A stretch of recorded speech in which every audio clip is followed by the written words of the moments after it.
مدرسه په وینو سره پرته ده. پښتون بې ننګه د کشمیر په نوم جلسې وباسي او خدای زما قام له مشران داسې ورکړي دي چې د خدمت په ځای د یو بل نه جامې وباسي.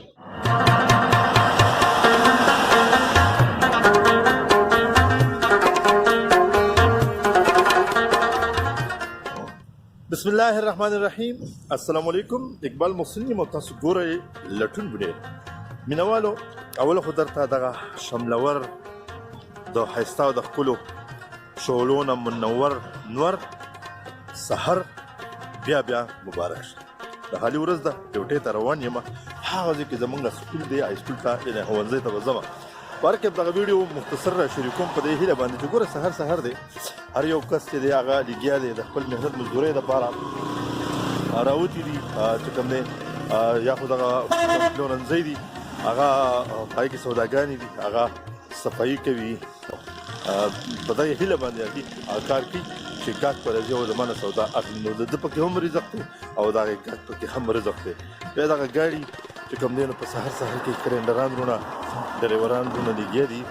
څوک د یو کلي، څوک د بلې علاقې نومونه اخلي او وایي چې څوک ځي نو راځي دي. بیا دغه شان سوزکي او دې نه علاوه داسې واړه ګاډي چې په هغې کې ماشومان ناست دي او ښوونځیو ته ځي، سکولونو ته ځي. اوس زما د دې ټول میسج چونکې ډېر شارټ راغلم، د دې میسج مطلب دا دی چې دا نن سحر شو، بل به سحر راځي داسې او داسې په لکاو باندې سحرونه راځي.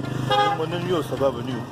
د دې وخت قدر پکار دی او په دې کې چې موږ ته څه شیان پکار دي که نه په هغې باندې موږ سوچ وکړو. زموږ نور ملګري دي هغې چې کوم دی نو ځان ته هغه دی اور بل کړی دی. دغه چې موسم د یخنۍ چې دی او شروع شوی دی. السلام علیکم. تاسو ښه یې؟ دا زما وروڼه دي، زما دوستان دي، دا مزدورۍ له راوتي دي، غیرتیان دي، په پښتو په دې قام باندې مینان دي. زه ډېر زیاته مننه کوم ستاسو، ډېره مننه. نو مینوالو، دا خلک چې دي دا محنت کوي، دا په دې قام باندې مینان دي، دې سوال نه کوي، دې چې کوم دی نو ناراستي نه کوي. سحر دی ګورئ او ډېره سخته یخني خو خیر له شروع شوې نه ده، خو بیا هم په سحر کې دغه موسم چې دی دغه لا یخ وي که نه. دا نه ملګری زموږ چې کوم دی نو سوزکۍ د فروټو چې کوم دی ډک دی. دلته بلکل زه یم که نه چې فروټ او سبزي وغیره ښه په ارزان ریټ باندې میلاوېږي. نور سوزکي دغه دی ولاړ دی، هغه کولاوېږي. زمونږ عالمان وروڼه، زمونږ حافظان وروڼه چې دي نو هغه هم ګاډو ته ولاړ دي. دغه دی چې کوم دی نو خپل علمي څنګه سیوا کولو په هیله باندې چې دی نو هغه ځي دغې مدرسو ته. او زمونږ نور وروڼه چې دي ریړۍ لګولې ده. السلام علیکم. څنګه حال ښه یې؟ خیر خیریت دی؟ سحر دی، وریجې دي دا؟ ماشاءالله. نو دا وریجې دی خرڅوي. نو خوږو مینوالو، پکار ده چې موږ د ځان د ټول چارپیټل خیال وساتو او د وخت قدر وکړو. سحر دی د محنت په هیله، د امن په هیله، د خوشحالۍ په هیله. الله پاک دې وکړي چې موږ صحیح محنتیان او د قام لپاره یو داسې انسانیت، یو داسې انسانان جوړ شو چې په هغې باندې الله پاک هم زموږ نه خوشحاله شي او د قام د خلکو خدمت وشي.